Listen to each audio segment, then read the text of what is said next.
Today's webinar is entitled Pandemic Risk Management, What to Do Now, and is brought to you by the European American Chamber of Commerce, where Europeans and Americans connect to do business. My name is Todd Schwartz from the EACC chapter in Cincinnati, Ohio, and I'll be your host today. Now, we do have over 150 people from the United States, France, the Netherlands, Italy, Luxembourg, Georgia, Mexico, Spain, and Germany registered for today's event, so I'm sure we'll have a vibrant transatlantic and international discussion. Let me very briefly introduce our panelists. Cecilia Carrara is a partner at the Lagance law firm in Rome. Frédéric Henriot is the Director of Sales and Business Development for GL Events in New York. Christian Pleister is a partner in the Berlin office of the Noor law firm. William Taylor is a partner in the Trial and Dispute Resolution Practice Group of Pepper Hamilton in Boston. And finally, I will hand this over to our first presenter today, Steve Wilson, who is a partner with Osborne Clarke in New York, who will outline some of the workforce issues that companies are facing during this pandemic. Steve, over to you. Great. Thank you very much, Todd, and good morning, everyone from New York. We're going to start with people, partly because most people acknowledge are the most important aspects of a business. And as we've seen from the last number of weeks, the disruption of the global pandemic meant that we've had to manage our people and our workforces in a very, very different way than has historically been the norm for all of us. So the starting point really has already taken place, because we did that a number of weeks ago when countries around the world and most states in the US had to adjust to a different working approach. That was really defined around whether your business is non-essential or an essential workforce. And our essential workforse, then you have so many more problems than probably the rest of us who are working from our living rooms and where else. But both types of workers have adjustments that need to be made. Certainly from an employer's perspective, irrespective of where you are or where your people are, making reasonable adjustments are absolutely appropriate from a purely human perspective, but certainly from a health and safety perspective are legally required by a number of businesses, particularly the laws across Europe. There are certain cleaning obligations, well-known one from Italy, where deep cleaning are necessary on a daily basis, where you do have a physical workspace that is being used, and limiting visitors and the like. Adjustments such as transport issues, so that your workers don't have to use public transit, have been adjusted to provide extra parking or other ways of getting your people to the office. For people that are working from home, then obviously adjustments have had to be made in terms of the way in which they're reporting internally, serving your clients externally. Of course, many people have additional childcare or other care obligations that they now have to put in place, as well as do their day jobs. So again, reasonable adjustments have had to be made. We're asked a lot what sort of procedures need to be done if essential workers refuse to attend their place of work, or non-essential workers are unable to do their full role, because of course it's a very different scenario. The easy answer is just talk to them and try and find out a way that works for both of you. From an employer's perspective, you have a business to run and lots of customers to service, and from an employee's perspective, lives to live. And so the best way is absolutely to try and get an arrangement in place that works for both of you. There are, of course, disciplinary procedures that can be used in the same way as they always could have been used, and those certainly can be implemented in extreme situations. Looking at even more extreme situations, obviously we're now looking at a stage where we've been remote for a bit longer than any of us would have liked to have been in place. But one of the issues that you might have to do is adjust your workforce. So there are a number of places around the world which are offering flexible working arrangements. So either employers are able to furlough their employees for a temporary amount of time, or ultimately, if there's a reduction in force necessary, then that is a process that regrettably needs to be followed through. You can hear I'm originally from the UK, so just to address a couple of issues from the UK, they've introduced a furlough system. Do have employees based in the UK, then it's now possible for you to furlough your UK workers through to the end of June, and the government will cover 80% of their salary. They won't be allowed to do any sort of work at all, but at least it's not that they still have a job, hopefully, when this is all over. If you do have to do a full reduction in force and a redundancy process in the UK, then the normal rules will apply, and you should definitely take advice, because that will vary depending on the number of employees that you need to let go at the time. There are some other adjustments that the UK government have made in terms of providing temporary loans. Sickness pay, government sickness pay kicks in much quicker, and generally other sort of big issue that comes out of the UK at the moment. So if you do have employees who are sick and you need to communicate that, please share the minimum amount of information with the other team members, because privacy rules still, but clearly the health and safety of the whole team is also vitally important. That's a really high-level introduction from a UK and general perspective. I'm going to pass across now to Cecilia, who's going to specifically look at some of the issues in Italy.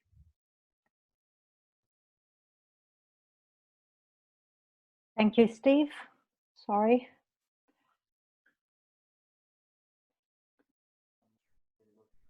Thank you, Steve. Here am I. Sorry, I just pushed the wrong button on mute. Indeed, in Italy, we've been on the forefront, unfortunately, with the lockdown measures. So we have been now all basically home working for quite some time. The Italian government has provided for schemes to support workers with a maximum allowance cap of €1,100 per month, and has extended governmental aid also to small businesses, which usually do not benefit from these kinds of allowances, that are being granted both in case of redundancies as well as in case of reduction of the work time for the employees. Of course, we are experiencing a very critical situation for all those workers who do not have a traditional employment contract. So in particular, all self-employed workers do not have access to this governmental scheme, and the same applies for those workers that have mini jobs and are paid by the hour or are not contractualized at all. Something which has drawn quite a bit of attention in the past days in Italy, but I suspect elsewhere too, is the situation that has in particular become critical for migrants in Italy. And of course, they usually work on illegal or on the black market of the workforce. And there is a social urgent need to provide some assistance there. So the government is thinking about regularizing migrants at the moment to allow for medical treatment, monitoring, and to some extent also regularizing their working conditions. There are sectors, for instance, in particular the agriculture, where the critical situation has stressed the need to actually find workers that apparently are not available on the moment. So we see different kinds of emergencies that rise to the surface. Employers who are authorized to continue production, and there will be more coming up because we are approaching hopefully phase two. So those employers are authorized to request their employees to continue to work with the sanity measures that are made mandatory, and employees who refuse to go to work may be disciplined. It has to be said that until today, there has been very scarce resort to disciplinary measures by the employers, mostly because in the initial phase of emergency, everybody was extremely concerned about having in place appropriate safety measures for the employees, both in order to avoid litigation, but really also as a priority for all employers. The government has been promoting homework for everybody, and remote working has been allowed also without individual agreements, which is otherwise a mandatory requirement under Italian law. Something that was very discussed in the beginning was also what would have been the consequence of this situation in terms of cybersecurity and controlling the workforce remotely. So there was a lot of discussion as to whether this would have created litigation and privacy concerns to arise. So far, again, this has not happened, probably because at least in this initial phase, the priority, I think, for both employers and employees was basically to cope with the emergency, and for the employees to make sure that they would not lose their employment positions. So this is a very short summary of where we stand today, and again, very actively looking and exploring how to start with phase two, hopefully as from the beginning of May. That was great. Thank you very much, Cecilia. This is Will Taylor, just to address some specific challenges that businesses in the US are facing with respect to their employees. The scope of these issues is enormous for US businesses, so I'm just gonna focus on 2 or 3 of those issues. The first is that many employers are trying their best to retain their employees even as the economy is completely shut down in certain sectors. And there are certain government relief programs that assist with these efforts. The most well-known is the Paycheck Protection Program, which is a component of the Federal CARES Act. Under this program, small businesses can get up to $10 million. That money must be used for specific expenses like payroll, mortgages, rent, and utilities. The money under this program has already dried up, and Congress is currently working on a follow-up bill to provide further funds. So for the business owners and leaders on this call, the lesson learned here is that employers must move quickly to get their applications completed and submitted as quickly as they can when the next opportunity comes about. While moving quickly, however, businesses must be very careful to follow the program's requirements. Most importantly, businesses that receive the money must use it for the purposes that are allowed under the program: payroll, mortgages, etc. There are safeguards. I think there's 3 levels of safeguards in the programs to detect and punish fraud. Penalties include prison, fines, and repayment of the loans. Given these risks, it's very important that the businesses document all records related to the loans. So keep track of emails, voicemails, bank statements, receipts, bills, etc., so that applicants may verify what they did with the money and explain any inaccuracies that may appear over time. Just to pivot to a point that Steve actually raised earlier about sanitation and ensuring a safe workplace.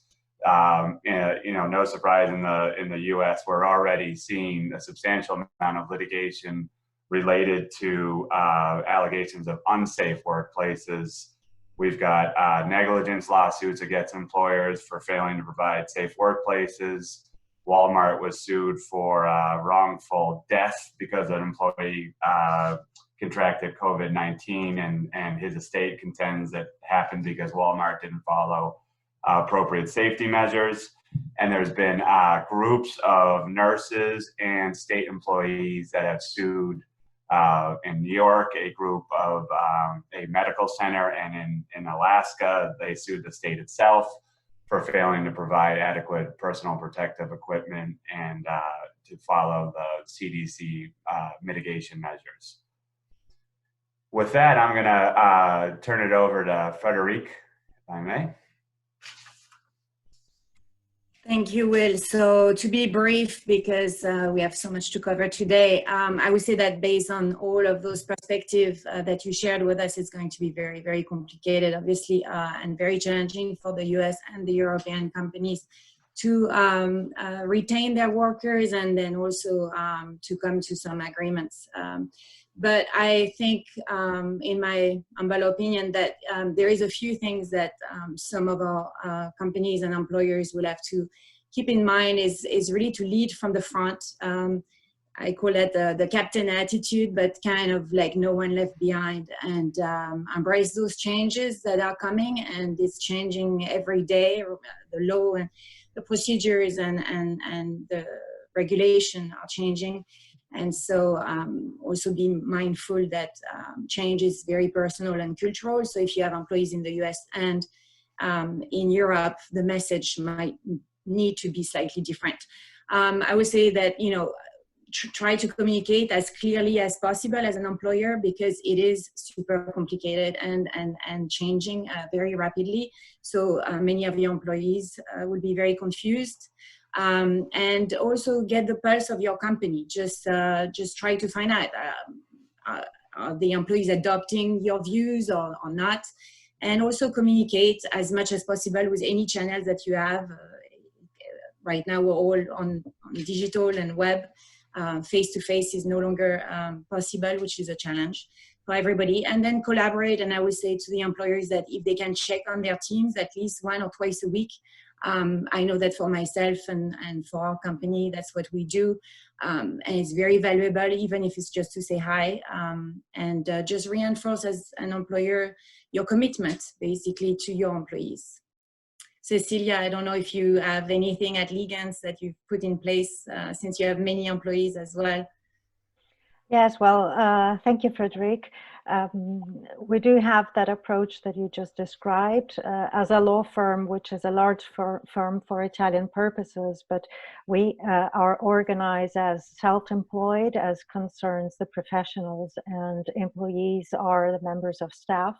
So here we have, of course, we are facilitated as with regard to businesses that have production activities. So we are all privileged in the sense that we can work remotely, safely. And in fact, the offices are closed except for emergencies. And luckily, we had invested in infrastructure, so we are able to work from home. We have established a virtual coffee point so we can all connect. And we have organized webinars, including with leading CEOs of Italian major institutions, also to compare the employment attitude that has been put in place. And we have a task force that, together with the medical doctor of the firm, studies the safety measures that we have to implement, including now, hopefully soon, for phase 2, when the offices might be reopened with, of course, different methodology than we used to have in the past. So no open spaces, safety protections, scanners. And so we are getting adapted to a different mode. And of course, it will be a boost for our IT skills, including myself. So I take that as a challenge. Thank you, Frederique. You're welcome. So back to you, Todd, I think.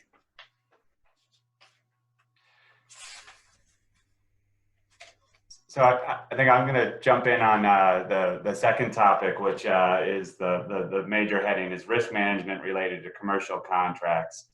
And the first topic underneath there is the doctrines of impossibility and force majeure. The health crisis and closely related events such as the shutdown orders issued by various U.S. governors have almost certainly prevented some parties from performing their contractual obligations. It is therefore no surprise that certain defenses that assert an inability to perform, such as force majeure, impossibility, impracticability, and frustration of purpose, have drawn an enormous amount of attention. In the short time we have here, I want to raise a large and colorful caution flag about these defenses. We are seeing litigation filed in the last several weeks that suggests that businesses and their lawyers may be misapplying and misusing these defenses, and that the misuse is leading to parties rushing into court to seek orders, forcing their contract counterparties to perform their contractual obligations. Thus, there's a substantial risk in improperly invoking a purported right to terminate or suspend performance. In the US, force majeure tends to be a narrowly applied doctrine that only excuses performance when circumstances beyond the party's control render performance impossible. Generally speaking, the performance excusing event must be specifically listed in the contract. So in the present circumstances, a party is unlikely to be able to use COVID-19 as a basis for a force majeure defense unless the contract specifically lists something like pandemic, epidemic, or worldwide illness. Moreover, even if the contract does list an event that covers COVID-19, parties must be attuned to concepts such as notice and mitigation that are often included within the force majeure clause. Also, sometimes force majeure clauses only suspend the duty performed temporarily rather than terminate it altogether. Turning to another performance excusing defense, impossibility bears many similarities to force majeure, except unlike force majeure, it is not a negotiated contractual provision. It is instead a common law doctrine under which a party claiming impossibility must show an unexpected occurrence of an intervening act. That act was of such a character that its non-occurrence was a basic assumption of the party's agreement, and the occurrence of that act made performance impossible. To sort of just put it in layman's term, it is something that happens after the parties entered into their business relationship. The parties didn't expect it to happen, and the occurrence of that event prevented one of the parties from performing. It is a narrowly construed doctrine. Courts don't regard substantial difficulty in performing or substantial increases in cost in performing as something that it rises to the level of impossibility. The type of situation in which courts are willing to find impossibility is when a specific obligation is physically impossible to perform. It is possible that these government shutdown orders, which prevent people from operating certain types of businesses, would be the type of circumstances that would give rise to impossibility. But that brings me to my final point, which is that all these defenses tend to be highly fact dependent. And I certainly don't intend to discourage any business from asserting these defenses or to assume that its counterparty has no basis to raise these defenses.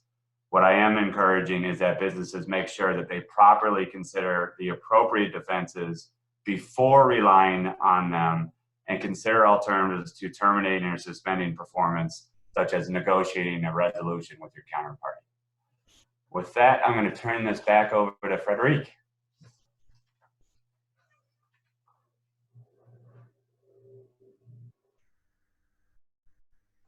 Very sorry, I forgot to put my mute out. So on my perspective, our company is regarded as a supplier, service supplier, I would say, for events. And so we are dealing with force majeure very much so right now with our clients. But I would say that what is really important is negotiating at this point. And just like Will said, force majeure has different meanings in the US and in Europe. And if it has not been clearly defined in your contract, if pandemic or epidemic is not listed, your best way out is really to negotiate.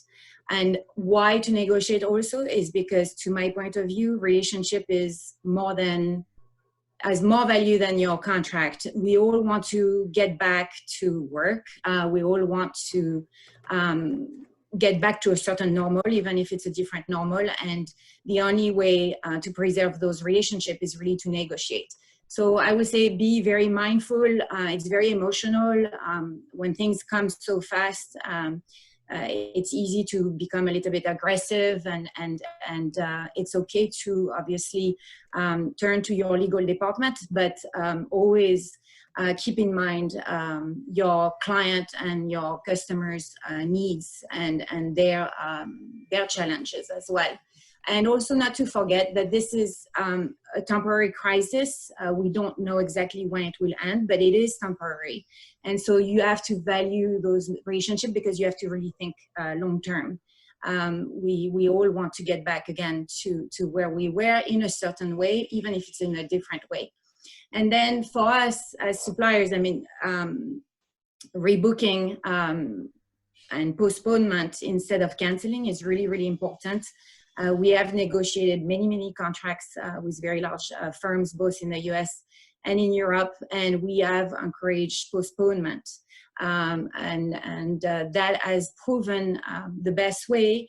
This is also the most positive way to motivate your employees and to avoid further furlough and keep positive about the outcome in the next couple of months, especially in the travel and hospitality industry, which represent a very, very large percentage of jobs, both in Europe and in the US. Someone actually said 1 out of 4 jobs actually in the world is out of travel and tourism.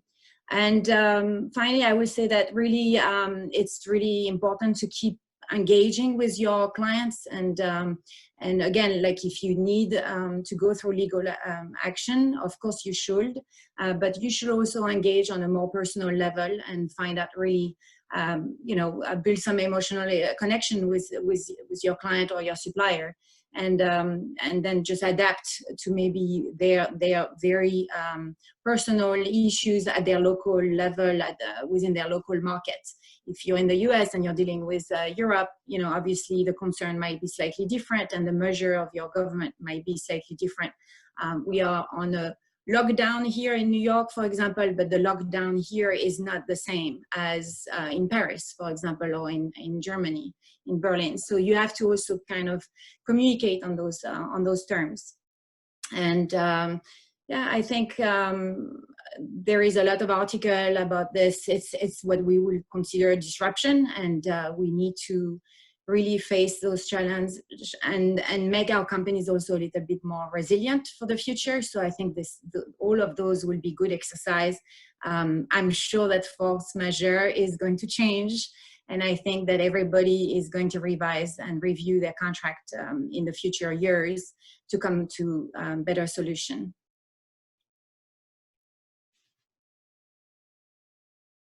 All right, thanks, Frédéric. Speaking about Berlin, I think, and about hope, some light at the end of the tunnel, at least in Germany, we are trying to open up small stores now. Everybody is very nervous, and of course there are voices that it is too early. But that is what Germany is now trying to slowly start the business. Also, for all of you that love German cars, Porsche and Mercedes are starting to manufacture again. But looking to the corporate governance aspects of this. So first of it, we have actually for all the businesses that have, and especially listed companies that have business there that coincides with the calendar year, it would be reporting seasons right now and AGM season. In Germany, we have introduced a law which allows for virtual AGMs, even if we had a law in place already that companies could provide for virtual AGMs in the past in the articles, but many companies refrained from it. Right now, we can, even if it's not stipulated in the articles, you can hold the AGM 2020 virtual. And actually, I think it is still one of the largest European US groups. Bayer, after the acquisition of Monsanto, is on the 28th, so next week, holding a virtual AGM. Very restrictive. I think that was very much in favor because they were afraid of a lot of protests regarding the Monsanto transaction. So they will have questions asked in advance, and then the board will decide what questions will be answered during the virtual AGM. So it will be less interaction, but of course it will be also a challenge. Other listed entities have decided to postpone. I think postponement may speak that no one really knows if the business is heavily affected from the worldwide lockdowns and the recession, how to forecast and what the forecast will be. And hopefully in autumn, what is right now the regular postponement date for the postponed AGM, hopefully in autumn there will be more visibility. Talking about companies that are more in trouble, we have read all over that there is right now all kind of state help and state-backed funding, direct funding, which is currently under the discussion, the scheme, the framework with the EU in Brussels for Europe, and the conditions which come with, for example, right now as proposed, a cut in executive pay to maximum executive pay of 500,000 euro. That would be a condition if you take government help right now in the crisis. Most businesses have nevertheless are now focusing on liquidity. So existing programs with banks will be rolled out. There is usually, especially in Germany, for example, there are programs in place where you have state-backed loans for 80 or 90% of any shortfall in case of insolvency. In addition, I think, and Steve, you can chime in for the UK perspective, there is a suspension of wrongful trading in the States. So in Germany, we have an insolvency filing obligation, very short term, within 3 months, if you run out of money, within 3 weeks, sorry, if you run out of money, you have to file for insolvency. In UK, the wrongful trading is the equivalent liability of directors. This has been suspended in Germany until autumn. Maybe Steve, you want to chime in a little bit? Sure, Christian.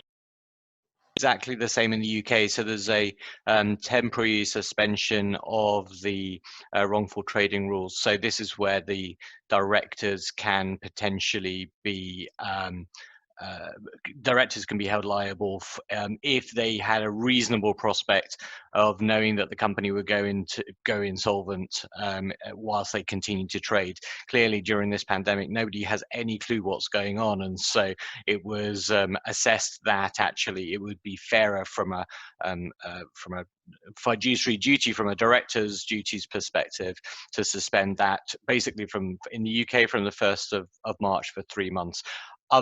In extreme situations, fraudulent trading, and there are other issues in the UK that can be taken where directors are truly knowingly being fraudulent in ongoing the trading when the company truly is insolvent.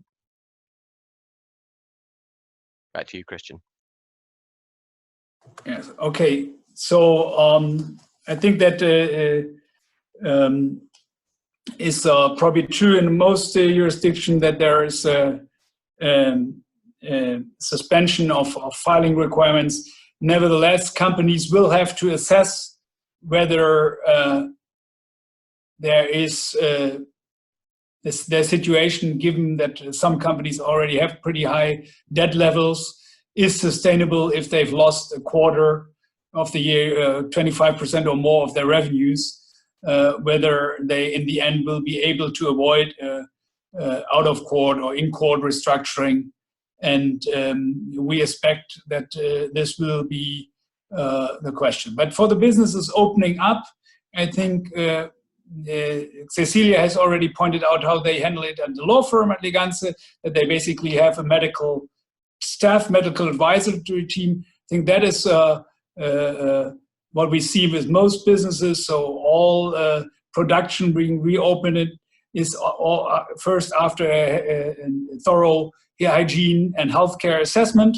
And for example, for Germany, extremely important, we will have our at least the first and second league football season continued from 9 of May. It will be without audience, and it was very well prepared by the league with a medical expert team where they could convince the politician. Was of course a political game. Why could they, and Frederic may not agree with that, why can these soccer players continue to perform without an audience, only shown on TV, when all hotels, restaurants, events, concerts, musical concerts need to be shut down or cancelled. So it was a very political issue, but it seems, they want to give the people some games, as the old Roman motto is. Maybe Cecilia, you want to add something? I can just add that talking about events, and something that is also important for Italy is the cinema, not just for Italy.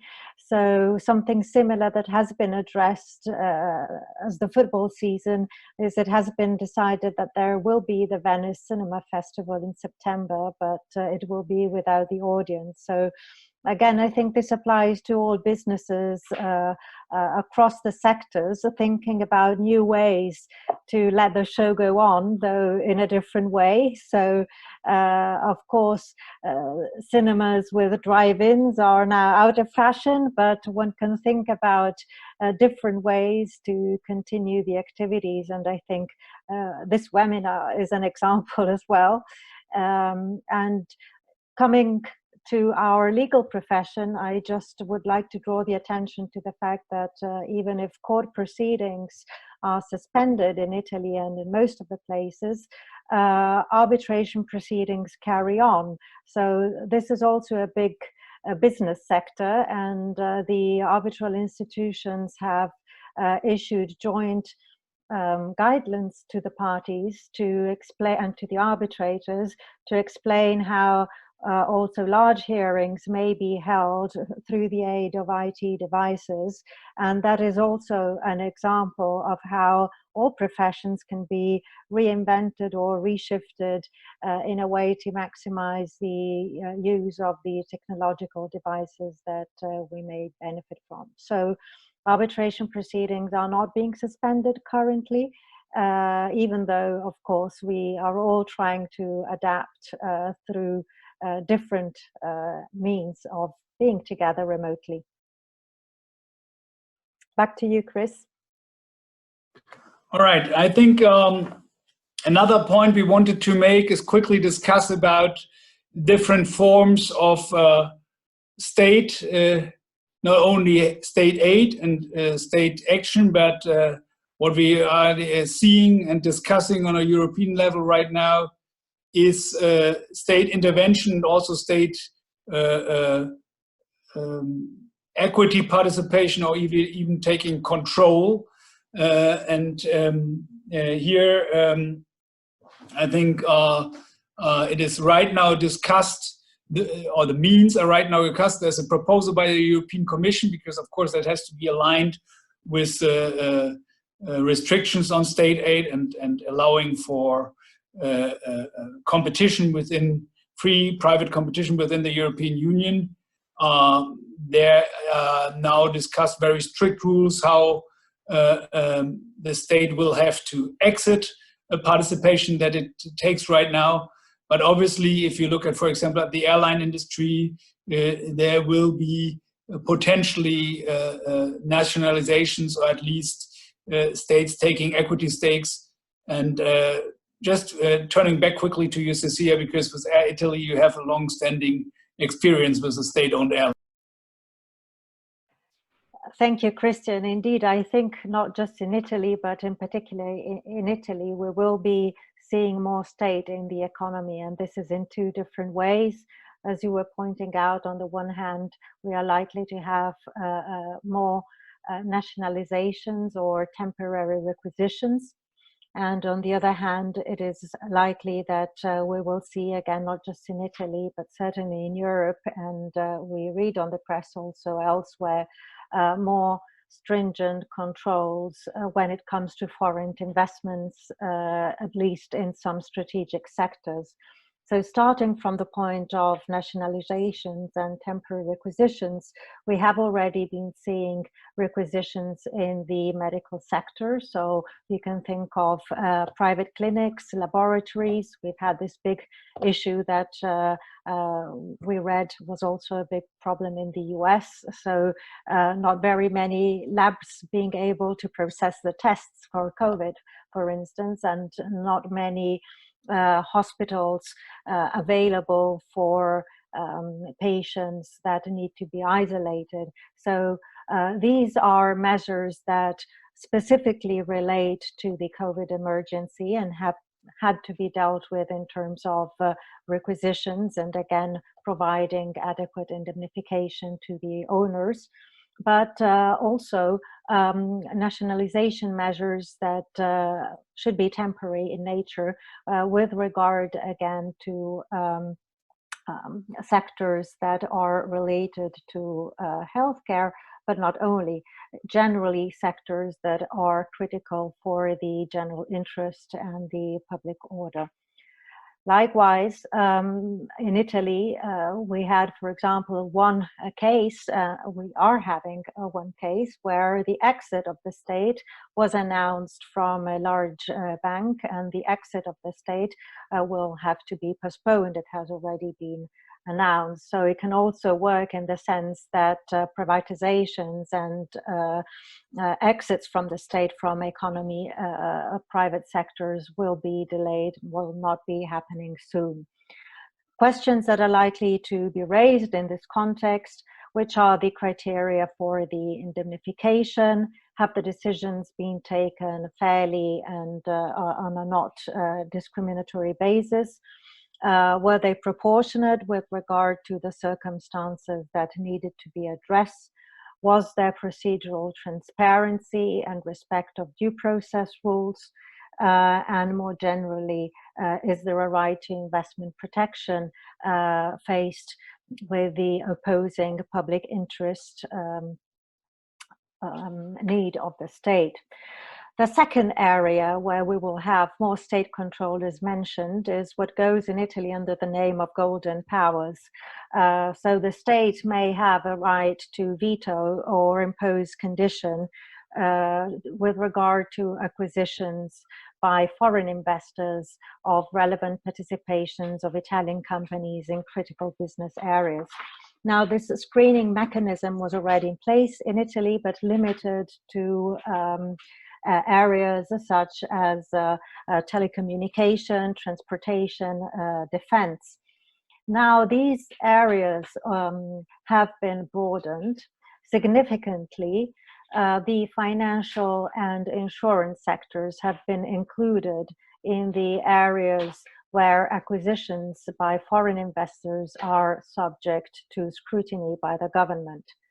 Now, Italy, to my knowledge, has been the first European state that has revised its screening mechanism after the guidelines of the Commission that came on March 25 to prompt member states to make use of the screening mechanisms in place, and for those who had none, to implement them, also to take into account European security and public order, but at the same time respecting European and international law. Now, Italy was the first state to make use of the power to revise the already existing screening mechanism, broadening it significantly in two ways: widening the businesses that are covered and extending the obligation to communicate to the government also to non-Italian European investors. So we see that this is going to be, again, potentially a critical area. The government will have the power to open ex officio investigations to see whether there have been acquisitions without a prior communication. And this may happen also after closing. And failing a clearance by the government, the transaction may be declared null and void, with all the consequences in terms of re-establishing the situation ex ante. For all the transactions that are pending or will be pending, the clearance, like in other European member states, will have to be granted before closing may occur. So this, for instance, may be something different with respect to other systems, and I understand that this was the case, for instance, in Germany, where the clearance could be asked, but in the meantime, at a certain risk, of course, the transaction could be closed. Now, this will not be possible, for instance, in Italy in future. So we will have to see what this will mean, but certainly it will prompt more prudence in putting together the transactions, more control by the state, and again, potentially more litigation when it comes to assess how the governmental powers are used, and how the discretion of the government has to be, again, in this sense, proportional and fair. So I think this will be very interesting development. Yeah, I think it is right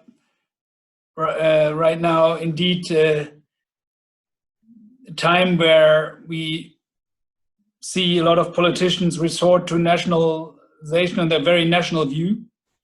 Turning to Bill, I understand that your country is no longer a country of immigration. That is true. Just to pick up on your nationalization point and some of the points that Cecilia said, I think in the U.S. we have such a concern and adverse feeling towards nationalization that we've taken a different approach here. Rightly or wrongly, the federal government has largely left things like requisition orders and other governmental measures with respect to certain safety products. The federal government has left that to the states. One exception, though, is the Defense Production Act, which is an act that was originally passed during the Korean War, which allows the government in certain circumstances to prioritize contracts and to order industry to manufacture certain things, to drastically oversimplify it. President Trump has repeatedly stated that he was going to use his authority under the Defense Production Act and has authorized certain of the executive functions to basically organize efforts underneath that act. For the most part, it seems to have been used so far as a negotiating tool, giving the federal government leverage as a certain businesses like 3M, which manufactures the N95 masks, and GM, which I think has the ability to manufacture ventilators. And so whether that authority has actually been exercised under that act is possibly a subject of debate. But it is certainly a tool that is at the federal government's disposal, and we're likely to see that it gets some attention over the next few months, or probably over the next year, to the extent that industry is not meeting demand for certain safety products.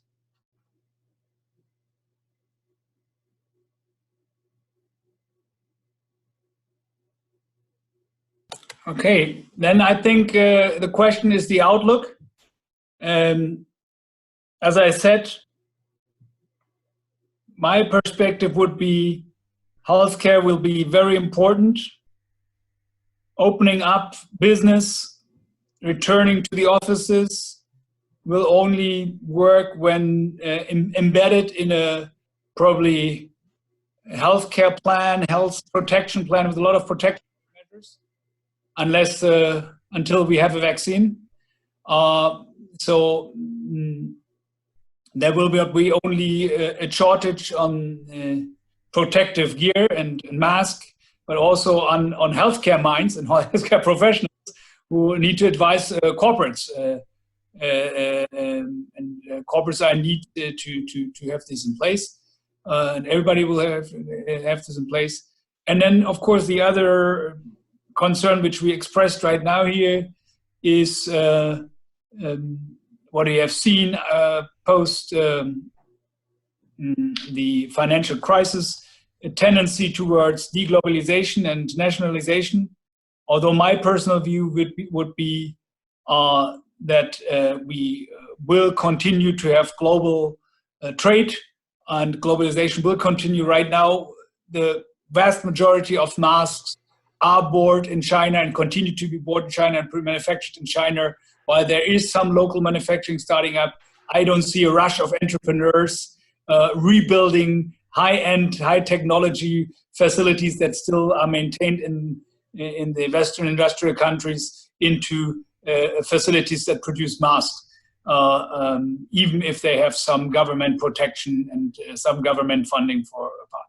So in my view would be globalization will continue. But maybe give it to you and then open up for questions. I was just going to add to that, Christian, in terms of globalization.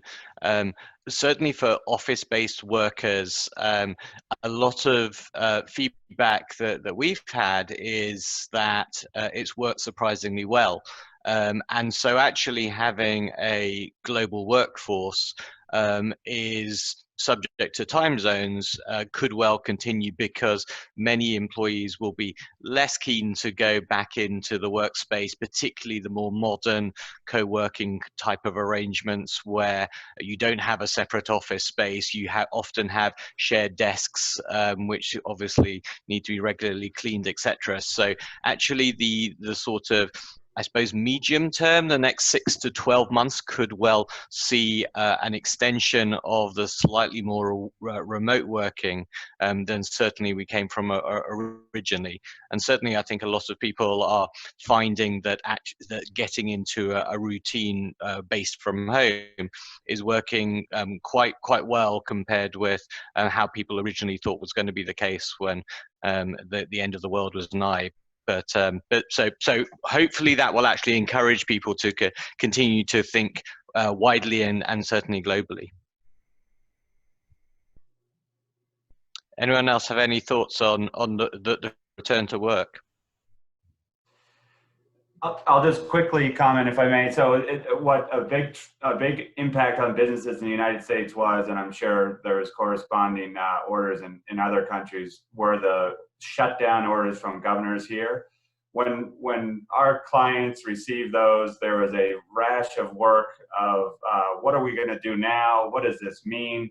I expect the converse will happen when the governors start allowing businesses to reopen.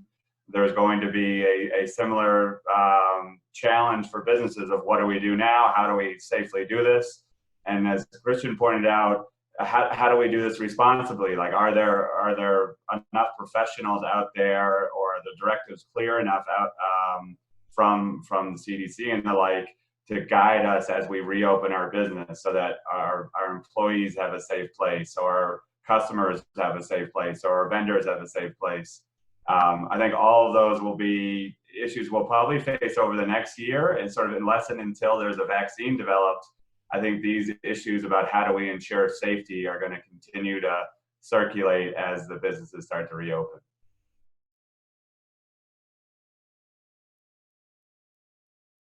I just want to point out, just like Will mentioned, that for us, reopening business will mean reopening our venues, hosting events again. And just like Christian and Cecilia mentioned, events, congresses, meetings, everything is going to change, and it won't come back to the normal within the next 6 to 12 months. We talk in our industry about hybrids events, and that's kind of a combination of face-to-face, where you're only going to be moving maybe 10, 20, 50 people, across the sea, and then the rest of the attendees are just going to attend virtual and be educated on webinars and live streaming and podcasting. I think we're all going to learn new technologies, and I think if there is one positive out of this pandemic is we're really learning every day how to become better public speaker, including myself, work on Zoom and work on all the tools and all the technology, which so far we were kind of like, yeah, it's there, but we don't want to use it. And now we have no choice, and we have to be a lot more creative with the way we're going to work and also to address our clients. So yeah, there is definitely a long way to go before international travel and transition can be really seen at this point. So yeah. Well, our time is almost done. I want to thank everybody for their input. I just want to address one question that has come up because I think it's a really interesting one. You know, we all use the word uncertainty, and all these different elements of our things are and situations are uncertain. But at the same time, that uncertainty kind of stacks. I mean, it's, you know, when is the state of New York going to ease restrictions on hotels? When will regular flights from Europe return so that travelers can come to fill those hotels? When will employees be able to find childcare options so that they can work in the hotels? You know, these risk factors stack, and the question comes up: would it be beneficial in decision making and risk assessment to calculate and compare this simultaneously of each alternative? Could knowing something better, such as lower uncertainty, provide better direction? And Will, let me come to you with that first. I mean, this kind of goes to the whole question of, you know, force majeure and impossibility and frustration and such. I mean, is there a formula for that? So I'd say, I hope this doesn't sound like I'm dodging the question. I'd say my answer to that would be the way to address your risk calculation is by contract. That's how we do it. That's how we allocate risk between parties.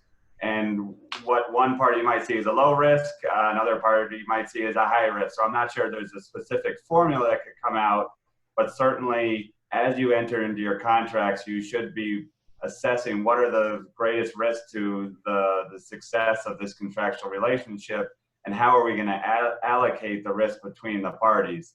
Force majeure is a great way to do it, but it's not the only way to do it. There's indemnity, there's plan Bs you could reach, there's plan Cs, D, and Es, and I think that's going to be a responsible way for parties to handle the uncertainty, as the attendee raised, going forward.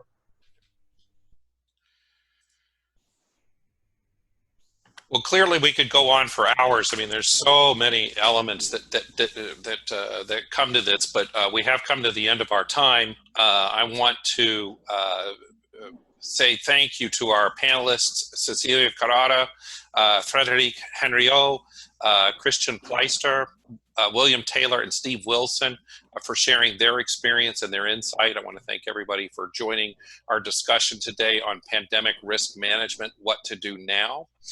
Please stay in touch with your local chapter of the European American Chamber of Commerce for information on upcoming webinars and events, including a members-only event on May 1 with Ali Velshi of MSNBC and the top economists for Citibank and HSBC, talking about the state of the transatlantic economy. Also on May 6th, we have a senior EU official who will be talking about the EU response to the pandemic, and of course other events. And finally, a reminder that a recording of this webinar will be posted on our YouTube channel. Please, as they always say, like and subscribe. Thanks again to all of our panelists, and farewell.